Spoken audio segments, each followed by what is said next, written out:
Welcome to the Alchemy of Ascension Season 5, activating starseeds, walk-ins, and the new human of the Golden Age.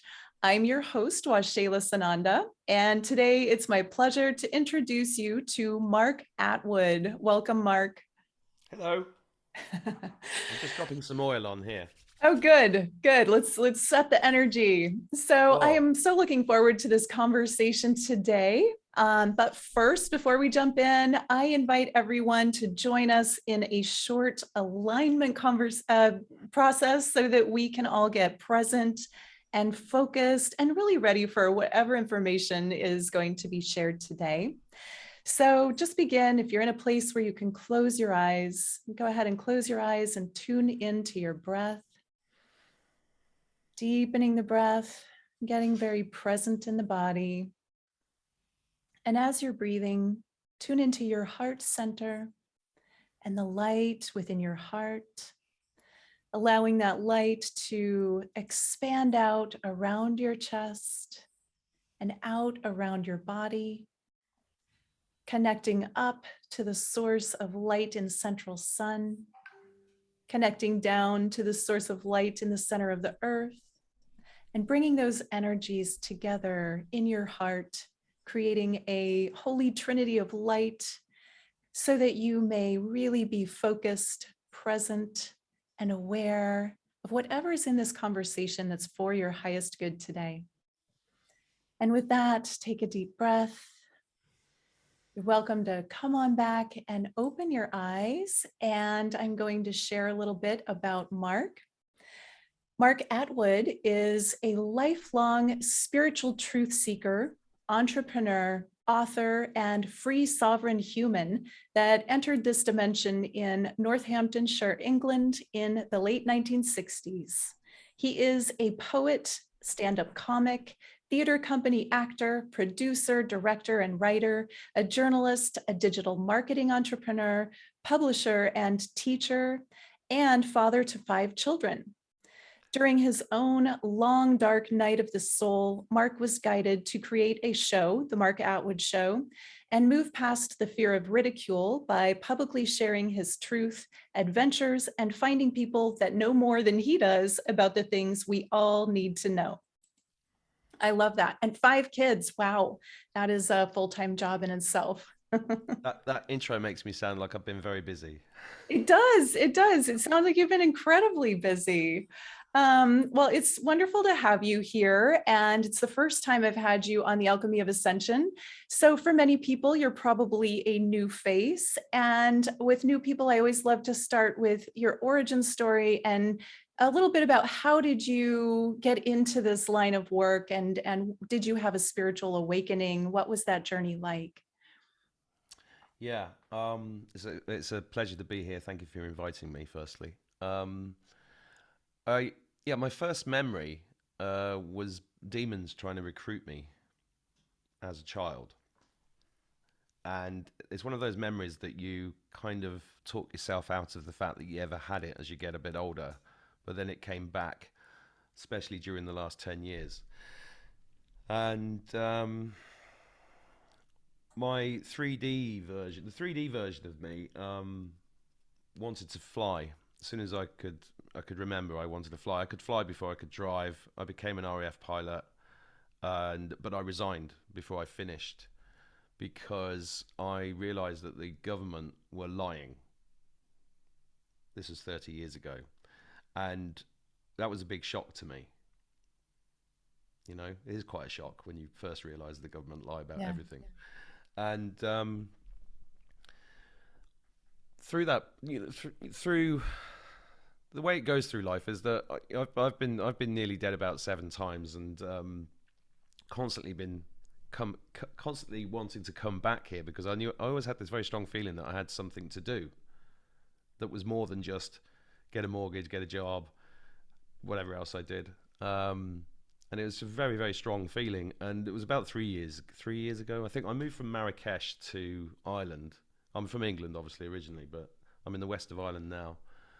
It was 4 years ago. It's hard to tell after COVID where the time is.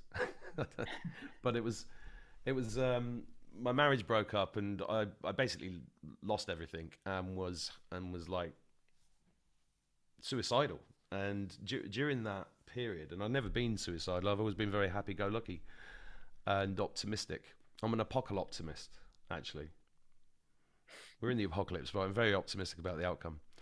And during that darkness, I got a really strong message that you ready to let everything go? And I was like, everything? Yeah, everything. Well, I was like, okay, everything. And you're gonna do something. And I was like, and I knew that this was coming. I call this spiritual quarantine, this period that we've been in. And the reason I knew it was coming is because 23 years ago, a Canadian stand-up comic in Manchester in England gave me a copy of a thing called The Protocols of the Elders of Zion, which is a contentious document. And if people research it, if you really want to, if you're listening to this and you've never heard of it, go and look up Fall of the Cabal, Janet Osbard, on BitChute, and you'll find an episode of her amazing series about the Protocols of the Elders of Zion, because it's a very deep and interesting document. But basically, it was the first time that I really realized that there was a darkness in this world, and it was insidious and had plans against the human race. And that was a real terrifying eye-opener. But it was back in 1999. And then, I don't know if you remember, there was a thing called, there was a thing about the year 2000 computers, I can't remember what it was called, V2K or something, and everybody was freaking out then.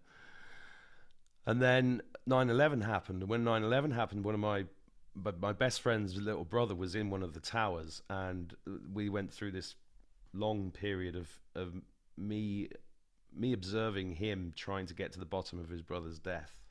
And through that process, it just seemed like information was coming at me all over the place, and so many synchronicities and strange events took place that coincided with me wanting this awakening inside myself, and remembering these earlier memories of demonic attacks as a kid coming back to me, and then me going on my own sort of spiritual awakening journey with, initially with help from I wouldn't say help, more like adventures to try and learn more about myself with ayahuasca and peyote and magic mushrooms, and going to yoga and meditation and all the stuff that we tend to go through. And then this hit, and this was just huge. And the physical things that have happened to me just in the last few years have been so profound that you can't ignore them anymore.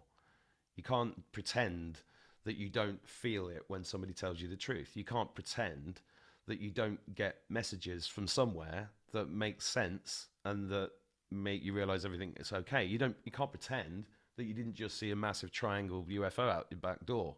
You just can't pretend. Or that you're getting memories of being operated on by grey aliens on your brain. These are the kind of things that I've been through. So when this kicked off in 2020, was it? I think it was. I could feel it, and because I knew, this time was always coming, right? And I could feel it. It wasn't just watching it. I haven't watched TV for years, but I just felt the energy of the whole thing. And then basically God started throwing poems through me, and the poetry was the thing that I was extremely driven to do. I mean, I've got a business, I've got 5 children, as you said, I'm living a 3D life. I have to get the shopping every week, I have to do the washing up, all the normal stuff. And the poetry has been like one of my favorite things that's come out of this, because I've always been a poet, but I kind of took a couple of decades off. The only poems I did in the last 20 years were when people were dying and they'd ask me to write a poem before they, on their deathbed, which was always a privilege, but it was not. It was never sort of a vocation. But the drive to do these poems was really what got me started. And then I was on a road trip with my eldest son, and I was just getting this very, very strong message that I needed to start a YouTube channel. And I was like, really? Do I have to do that? Because I've been talking about this stuff on Facebook for maybe 10 years, and I've been kicked out of many parties, right? for saying the wrong thing over many years, but I'd not actually been on YouTube about it because I was a bit worried. I was totally worried that it would destroy my business. And you know, one of the brilliant ways they've managed to pull a lot of this off is that people are too scared to speak out. You know, I'm meeting people all the time now who are coming up to me saying, thank you so much for what you've done, because you've given me the courage to stand up, take that off, take the mask off, and dig deeper into what this is really all about, because this is a spiritual war, no question about it. And I've been fighting for God basically for quite a long time. And it's quite funny because a lot of us that are complete nobodies. We're just ordinary people. And that's one of the most wonderful things about it, because a lot of what we're used to or what we've been subjected to spiritually is the I call them ring-fenced. They're ring-fence markers. They're like it's like the way with science we have Einstein and Newton, and we have with politics we've got Marx, and then we've got with the science we have these reports and studies and everything else. But it's just them ring-fencing information to keep us within this matrix. And once you break out of that, it's pretty good. So, you know, I think lots of us there's been loads of us who've done amazing work. What kept me going was because, you know, it's been tough. And the spiritual war is not just about going on YouTube and going, oh, check me out. It's nothing to do with that. It's actually getting up every morning. I mean, I've been under incredible attacks in the last 2 years, and the energy. I mean, I think the energy shifted. I mean, we're recording this on Valentine's Day, and there was a big shift yesterday. I think the world has gone through a huge positive turn right now. And it's just it's the job of some people to give other people strength by having the courage to question everything, speak out about things, explore things, be open-minded, because that's the biggest problem we've got, is that people are very closed-minded about many, many aspects of life. Because we're going to build a new future. Because I did not come here to see the end of the world. I came here to see the beginning of a new earth, and I know that deep, deep within my soul, and that is the thing that drives me. And there's loads I could tell you. I've waffled. I don't know if I've explained. Did I answer your question? What was it? Yeah, absolutely. Just your origin story, how you started down this path and what led you there. So thank you for sharing about that. And that gives us like a little bit of background on what you've been up to and what you've experienced and why you're doing what you do. And yes, I know in some of the shows of yours that I've listened to and your content, it can be certainly provocative to the status quo, I guess, if you want to call it that. And I think it's important to include, you know, all different types of viewpoints in a production like this one, which is why I thought you'd be the perfect person to come and share. And I think it takes a ton of courage. I mean, I know myself, I was perfectly happy behind the scenes for many, many years doing what I do. And I also got a call to step out and be public. My content is slightly different, but I think for similar reasons. And that's uncomfortable. So I appreciate, you know, you and all who do it. It's certainly, it takes something. It takes courage and tenacity to be in the public. And so I know you mentioned just very briefly about your contact experiences and, you know, the gray aliens and seeing ships. And I know that the Alchemy of Ascension viewers are very interested in these types of experiences. Is there anything you can elaborate on about what you experienced?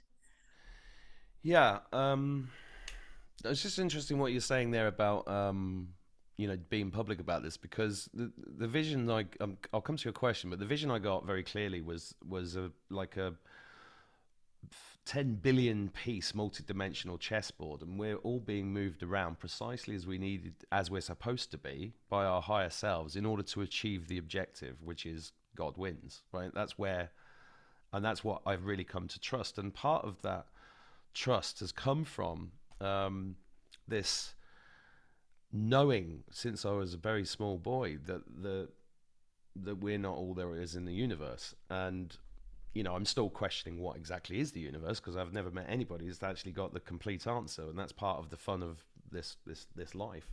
But I've seen UFOs my whole life. I've seen thousands and thousands of them, right? But they've mainly been white lights doing things that, as a pilot, I know that we've got nothing that can do that. Okay, so for example, when I was living in Marrakesh, we'd spend most of the evenings outside because it was 30, 40 degrees until, all night. It was too hot to sit inside. So we'd sit outside, and there was very little light pollution. And there was one night, and I had 13 witnesses. And we spent half an hour watching these white lights doing right-angled turns, going at Mach 20. They were just doing things that were not possible. So, are they ETs? Are they our own stuff? Are they interdimensional? Well, I think there's a mixture of all three, actually, because the memory of the greys operating on my head was in a deep session that I was having, past life regression, and the memory was very, very strong, and it coincided with the time that I had meningitis as a kid, and my parents were told that I was going to die, but I didn't. And that was interesting, because I had an out-of-body experience during that thing when I was talking to somebody all the way through, and it was only 20 years later that I realized I was actually above myself, talking to somebody above the whole thing, because what we do, and our memories cheat, our memories rationalize these things that happen to us. So for many years I just assumed that I was lying there talking to a nurse in the room, but it wasn't that at all. It was something else. So the greys operating on my head was a big thing. But you haven't got a camcorder when you're remembering these things to show people, and I think that's one of the big jokes about it all, because most of these experiences, very few people are prepared to just record them and prove it to people, and it's often at the time of day or night that you wouldn't even think of it. But the most powerful experience I had like that was about a year and a half ago. I got an email from somebody who said, "Look, you don't know me, but my friend watches your YouTube channel, and I spoke to those guys that I'm in touch with regularly because I go up on the ships regularly, and I'm reading this, and I get hundreds of emails a day, and this was back when I was reading every single one because it was just really difficult to keep up with them. And I was reading the email going, okay, yeah, it's another alien thing, blah, blah, blah, because most of them, a lot of them are nonsense, but this one came through. But there was a line in the email that made me go, oh, and that was, she said, they know that you look up every night, and I'm here to tell you how to communicate with them. And I was like, oh, this is now interesting, because I have looked up every single night that I can remember in 52 years.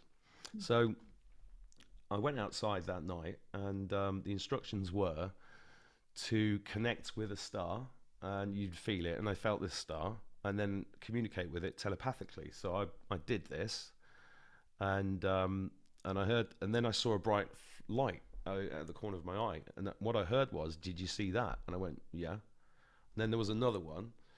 "Did you see that?" "Yes." And then it said, "Are you afraid?" And I said, "No." And then it said, "Watch this." And then this white light just appeared about 2,000 feet in the air, just outside here, and it just started coming along really slowly like this, and it was big, and I was like, "That's not an aeroplane." And then it did this amazing thing. It kind of sky lit up bright white, and for a split second there was this huge triangle with rounded corners like this, and it was kind of bronze colored with black hieroglyphics on it, and it was big. And then it just did a Star Trek and went like that. And I stood there going, "Where's my camcorder? Nobody's here."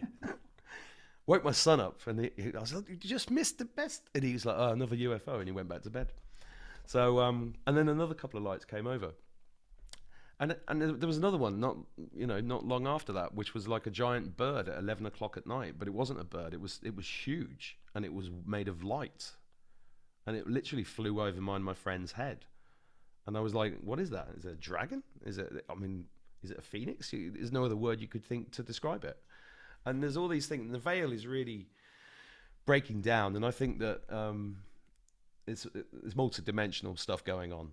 Basically, we're multidimensional beings, and I think this is all about remembering that, because we've been imprisoned in this kind of lower frequency dimension where we've only got access to a tiny percentage of what's out there. But obviously people could see all that before, because all these myths of fairies and angels and minotaurs and everything you can think of, I think they're all true. And giants, they're all true.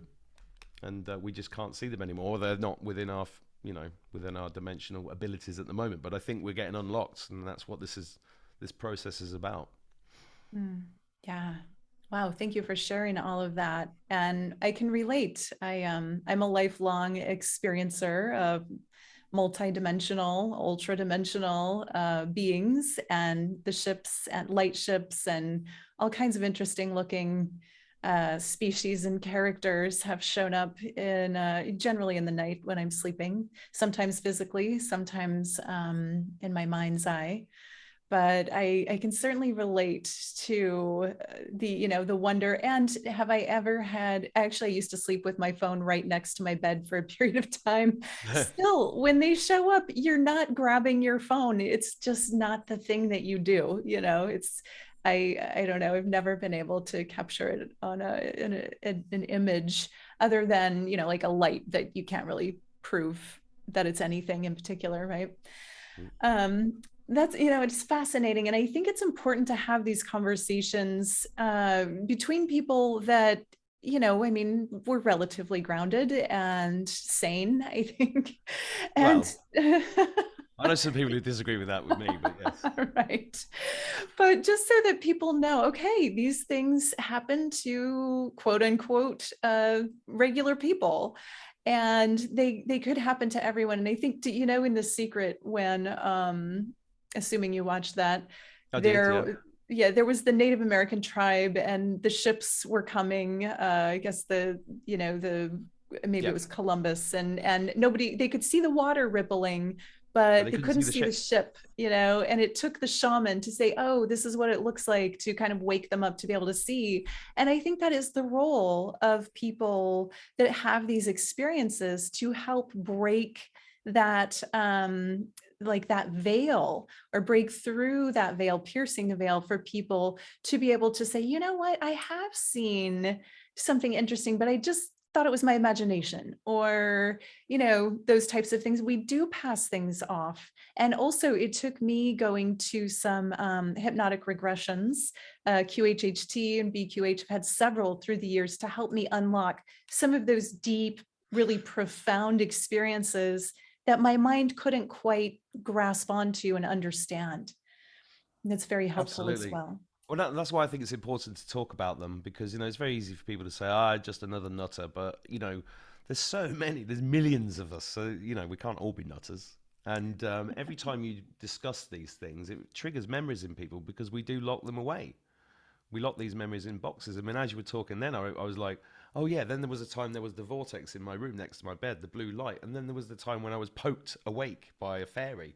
And it's like, there's so many of them. I should write them down one day, but I think there's no need to do that, really, because I think we're all going to see all these things fairly soon. Yeah, I've had those too. The same. I've poked awake by, mine was a ring of inner earth beings. They looked similar to ET in a weird way, kind of like earthy. And they didn't mean any harm. They were just trying to wake me up. Yeah. And I've seen, I had a blue swirling light in my bedroom over my head one day. That was where my phone was right next to it too. I'm like, I could take a picture of this right now, but I kind of feel like hiding. I don't know what that is. Like, close my eyes. Is it still there? Yes. Well, that's exactly what it was for me. It was a blue light like this, and it was like an opening portal, and I was like, whoa, yeah, this is interesting. And then, you don't know if you actually go through these things and then lose your memory and come back. I think that's happened a lot. I think like the operation on the brain was possibly an erased memory that and I think there's so many people that have these. And that's the other thing about sharing stuff like this, because it just gives courage to people. There's a lot of and this is what I've learned from doing this work, is that there's so many people out there that are so grateful that you've even done it. And all the emails I was getting was like, please carry on doing what you're doing. And I was like, okay, I'll carry on, and it was never like a career move. It was just like, a calling. You've got to do it. Mm-hmm. Yeah, for sure. Um, I know, well, I do have some questions about sovereignty and things, because I know that's a big part of your platform. I also would love to hear your poetry. So, what do you Yeah, feel let's do like a is, poem. let's do a poem. Okay. Right. So, I do a wide range of poems. Some of them are full of cussing and are quite cheeky, but the one I'm going to play you first is actually the thing I'm most proud of, apart from my children, and it's called "We See You," and it's about the children, because this whole thing, the thing that really gets me up in the morning, is the fact that what's happened to our children as a species needs to stop. And this poem covers that comprehensively. Ready? Yes. We see you. The scales have fallen from our eyes. The veil has drifted down from the sky, meandering firmly, finally revealing your depth of depravity. That's fear you're now feeling. We see you. Your demonic bloodlust laid bare to see. The statue of filth on the BBC. The prince and the madam. The crisper spy. The islands of horrors in the ocean lie. We see you. A billion souls stolen over the years. You hid them deep down to drown their tears. Perfect and innocent, God's own creations, mutilated by your sick machinations. We see you. Vlad the Impaler and his vile descendants, fleeing the palace from the 5D ascendants. The virus distracted, but gave us the time to peel back the layers of your heinous crimes. We see you. Run, run as fast as you can. Back for more orders from the Phoenician clan. Out of White Rabbit, the looking glass cracked. Tipping point reached, odds against you now stacked. We see you. Pizza and hot dogs, pasta and sauce. Your sickness decoded your lack of remorse. Our slumber is over, our eyes not wide shut. For the children of Haiti, a knife to your gut. We see you. Ascension is powered by the light of the flare. Scramble like rats to the ruins of your lairs. It's over, it's over. Save our children, we cry. Revealed, reviled. It's your soul's time to die. We see you.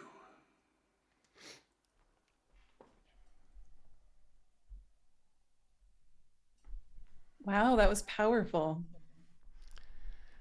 Yeah, it's not really a party piece. No, it's yeah. I mean, that was God telling them that their time is up.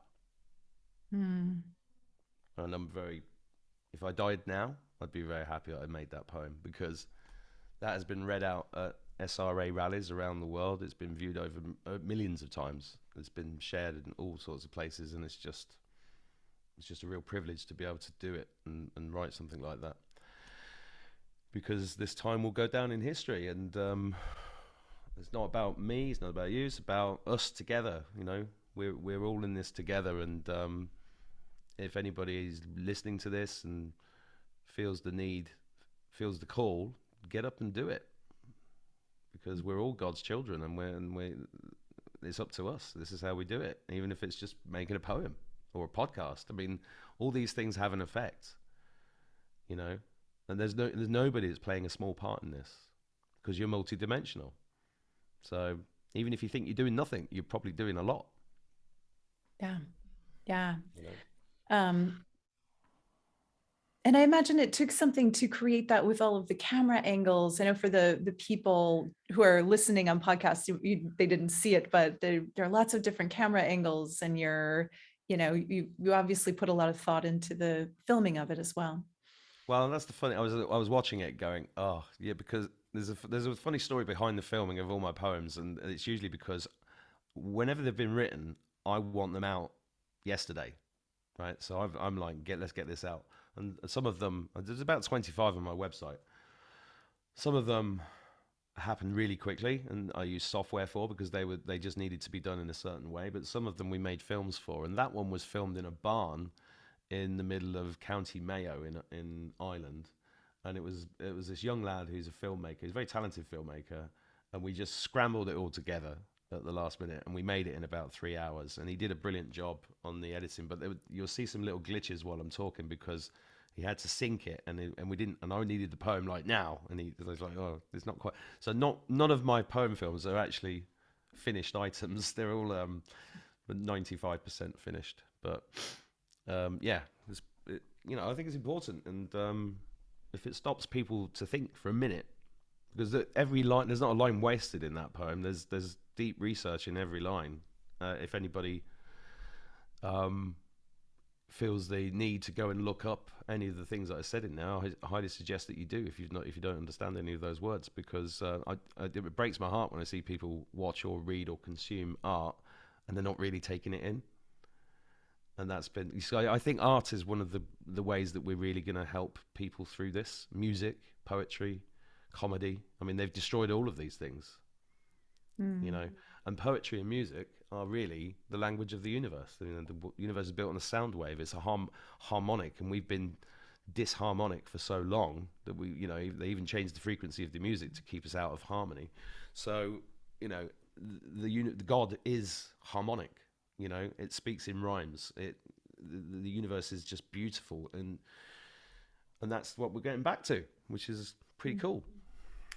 Yeah. So as you're speaking, just feeling like asking, when you say they, and I don't mean like puppets they, but do you have a concept of who the they is that's sort of been distorting the reality?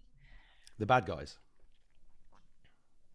Well, that's an interesting question, because I knew about the Draco and reptiles and reptilians a long time ago, when I started reading David Icke's books. And of course, at the time, I was like, nah, this is crazy. This is crazy stuff. He's crazy. This man's saying the Queen of England's a reptile. This is crazy. But as the years passed and I looked deeper into it, I realized it was all true. But what's behind them? That's where it gets really interesting. And this concept of black goo and demonic AI, right, which is also another strange term to understand, because we think AI is new, but AI is actually ancient, and it's like this kind of infection that we have in this realm that I think drives it all. It's this ancient black goo AI that's extremely subtle. I mean, people would call it demonic possession, but it's so subtle that it doesn't always express itself like that, because people are making daily decisions to do things like watch porn, rip somebody off, steal someone's car, whatever. They're doing all of that, and then they're like, oh, that wasn't me, why did I do that? Or they're getting addicted to something, and I've suffered a lot with addictions over the years, and I know when it's all down to this stuff, and that's why we have to and the answer to it is actually pretty simple. You just got to raise your frequency and go inside, because all the answers are inside, and we're creating all of this, so there's a bit of a ramble to your question, but that is very apparent to me that that's what we're dealing with. What the source of it, I'm still not 100% sure. I've listened to lots and lots of people, and I've read lots of stuff, and I'm still searching for that. But what I have found is that I've had my pineal gland's been extremely active in the last few years, and the visions I've had, like of minotaurs, of this beautiful lion. I can't even describe how beautiful this golden lion was, which is basically Aslan, which is basically Christ consciousness, and things like that. You can't ignore them. If you have them, you just can't. You can't not talk about them. You can't show anybody them, but you can't not talk about them. So that I'm still open. I still think I'm learning. That's why my show is called Adventures in a Cosmic Suit, because it's like I'm not presenting the answers. I'm asking the questions. Yeah. And there's lots of different truths. Yeah, absolutely. I think that's one thing we're guaranteed of. No matter what the answer is, there's always another answer and another truth. But yeah, just thought it'd be interesting to unpack that a little, because there does seem to be something behind the, what's going on in our reality. And yet, the more that's uncovered, it's like kind of like the infinite layers of the onion. There's another layer and another layer.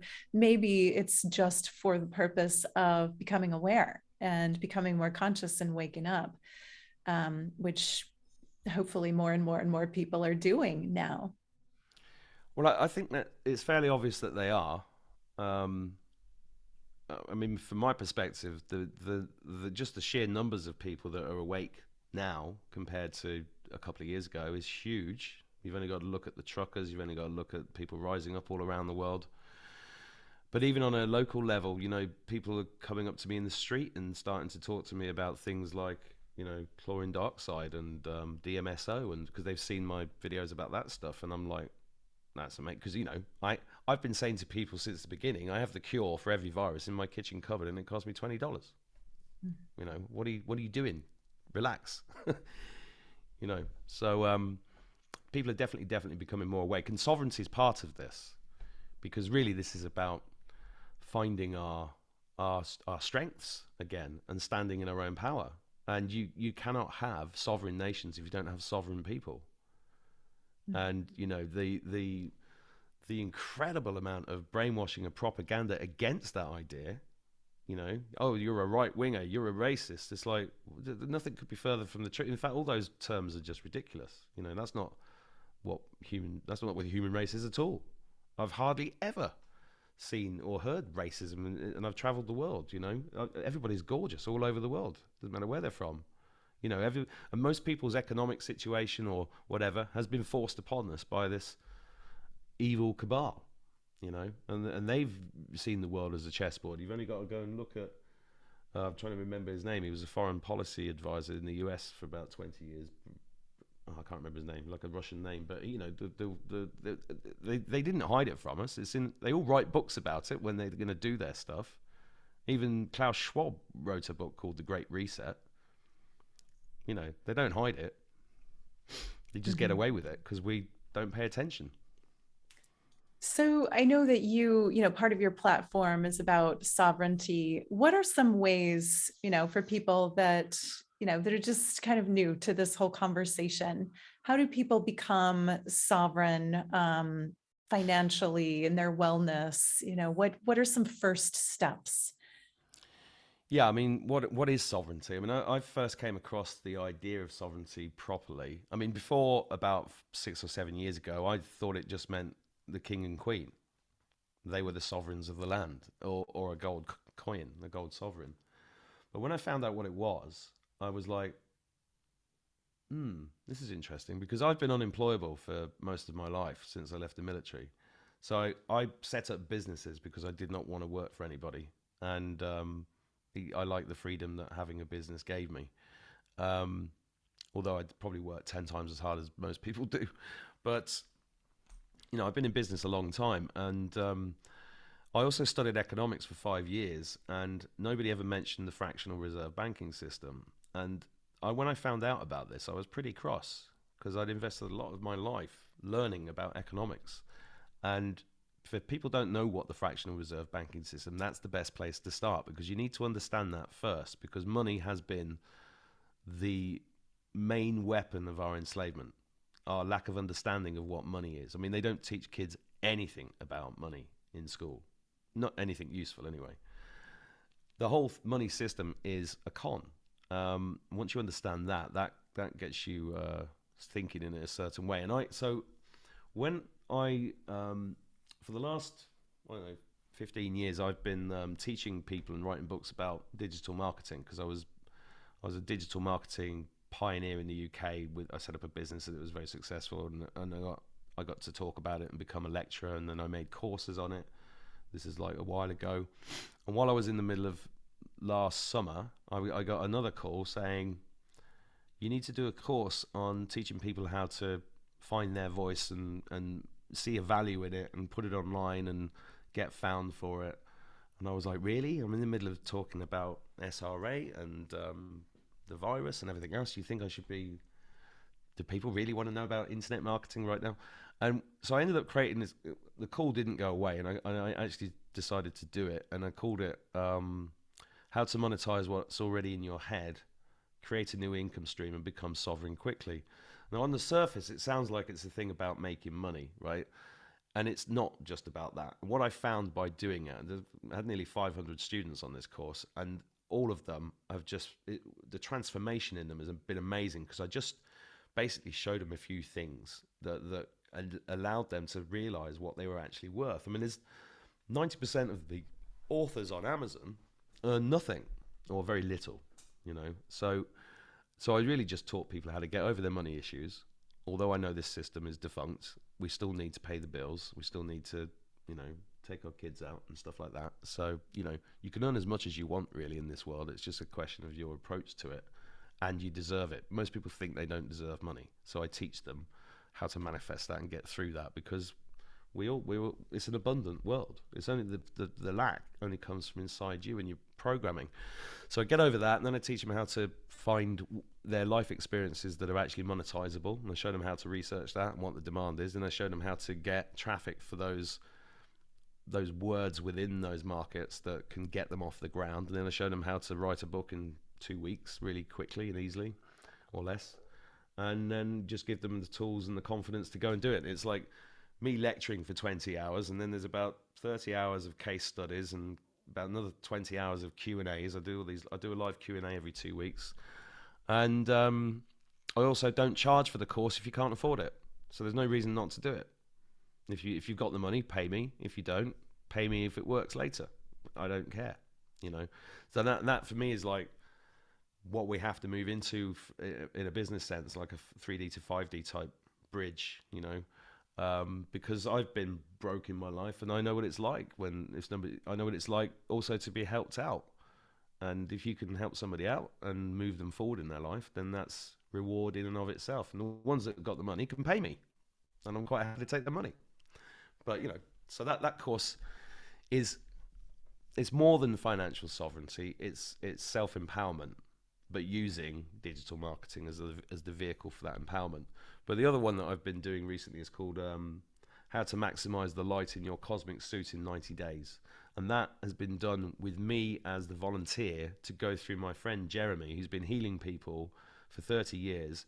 And a lot of his knowledge is quite difficult for people to take on board. But if you come from the premise that every single thing the government's ever told you about food and nutrition is all a lie, and you should do the opposite, then this course has been really powerful for that. And we've been getting...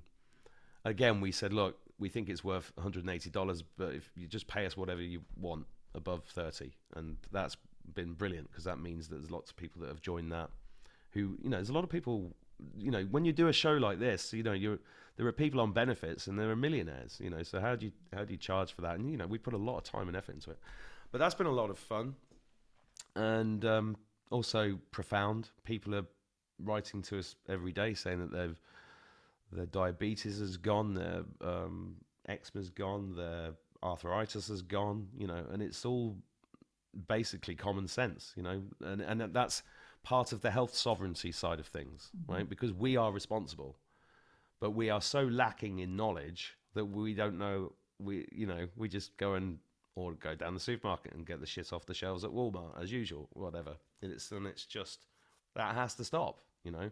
So for all of us at this time, to get out of it, we have to just keep taking these steps towards becoming who we're supposed to be.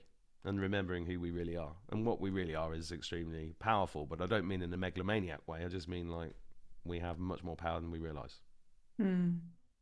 Yeah, yeah, and I love that you brought in the concept of it's actually simple. We know, or most people I think are aware of the right way to eat and, have a healthy lifestyle.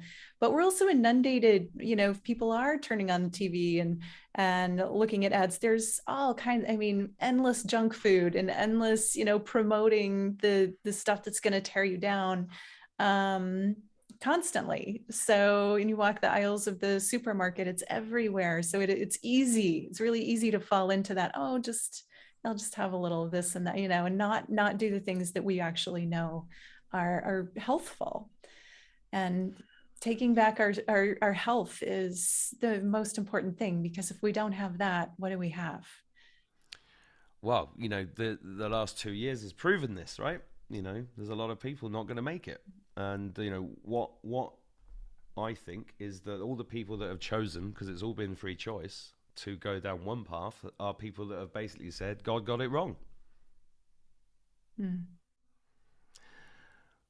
Well, I've got some news for you. God did not get it wrong, and I think that's why I call this spiritual quarantine. It's going to be very interesting how this pans out. And it's not, and I'm not saying that as somebody that has no empathy for people that have been suffered and ill and hoodwinked. Not at all. My own grandfather died at the beginning of this in horrible circumstances in a nursing place. It was awful, but I've had to box that off like everybody else has. There's, from where I'm sat, I can see the roof of a place where one of my friend's mothers was found in awful circumstances and died in total neglect during the middle of all of this.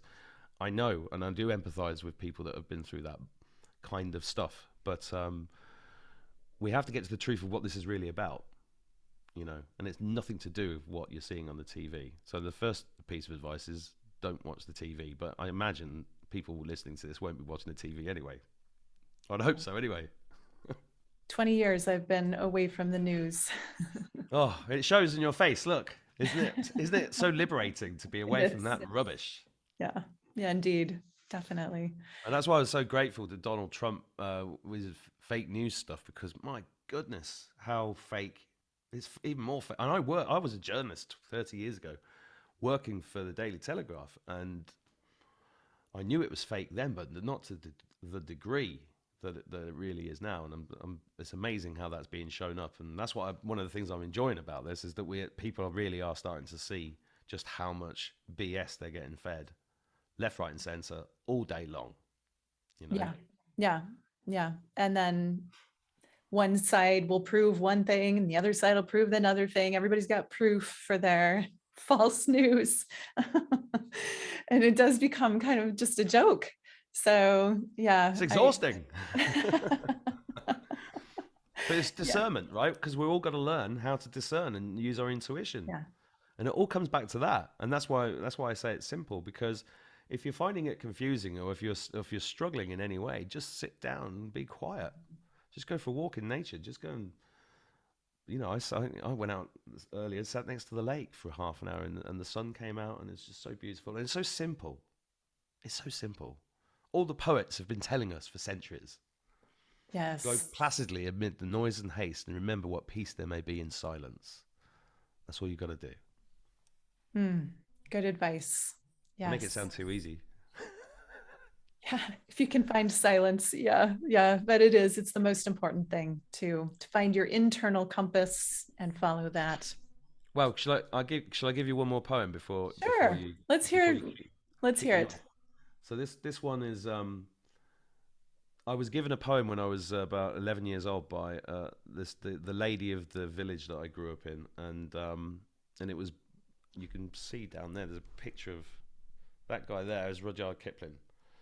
And he wrote If, which I think is one of the finest poems ever written. It was written by him for his friend whose son had died young, and it's become his most famous work. And then I got the message to rewrite it for now, and this is the result.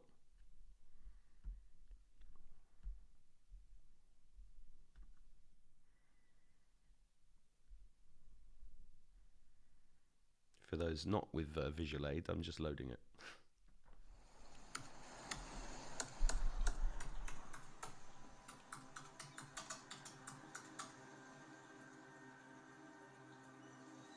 If you can keep your head when all about you are wearing masks and blaming it on you, if you can trust yourself when your neighbours doubt you, but make allowance for their doubting too, if you can wait for the lockdown to be over, or stop believing in government lies don't deal in lies, or being hated for posting truth on Facebook, and use your intuition to get wise.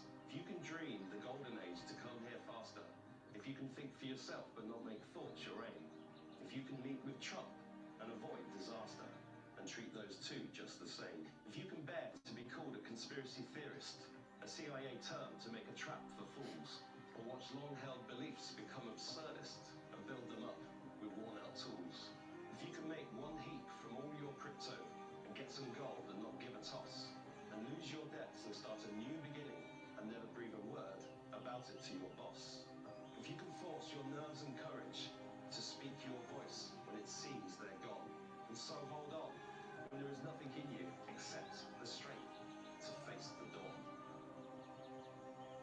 If you can talk on YouTube and keep your virtue, or speak your truth without losing the common touch, if neither trolls nor loving friends can hurt you, if all followers count with you but none too much, if you can fill the unforgiving minutes with 60 seconds worth of meditation in 5D, yours is the earth and everything that's in it, and which is more, you'll be a multidimensional being. You'll see.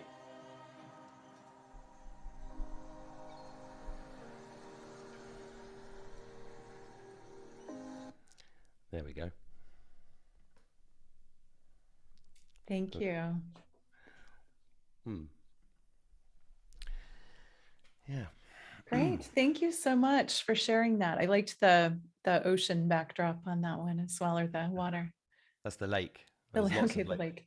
It's very interesting, that lake, because there's a castle in the middle of that lake that's 1,000 years old, and in that castle, W.B. Yeats, the famous Irish poet, and Aleister Crowley, who you've probably heard of, were members of the Hermetic Order of the Golden Dawn, and they would do things in that castle. So there's portals in that lake as well. So this oh, by the way, this town was the UFO Society of Ireland headquarters for many years. Really?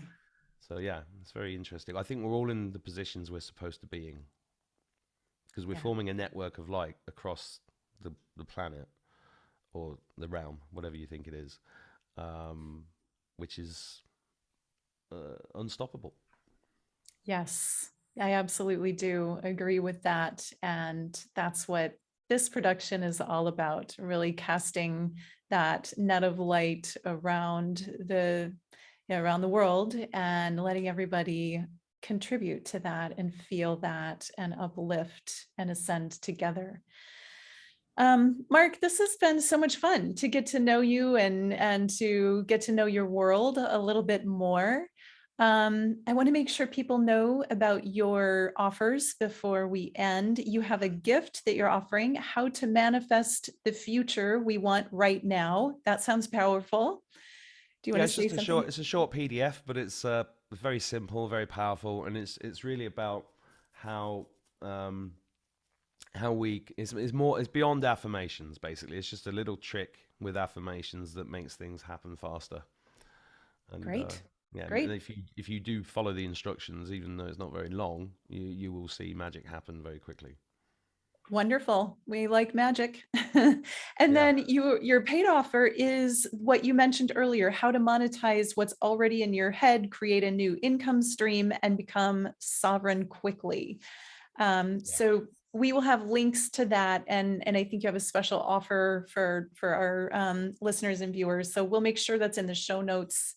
And you did share about it earlier. Is there anything else you want to share?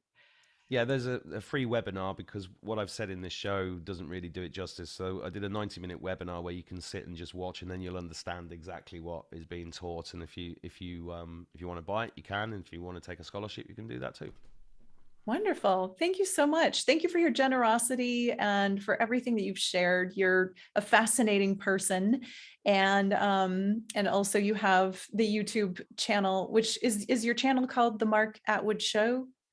Yeah, I've got a website called themarkatwoodshow.com because YouTube took one of my channels down, or took my first channel down. They just took it off. They didn't like what I was saying. But I've got a channel on YouTube. I'm on Rumble and BitChute and Telegram, basically. Okay, great. So if anyone wants to know more, see more, hear more from Mark, go look up his website and his channels. Thank you so much, Mark. Thank you for everyone listening. I appreciate you, and have a beautiful day or evening. Namaste. Namaste.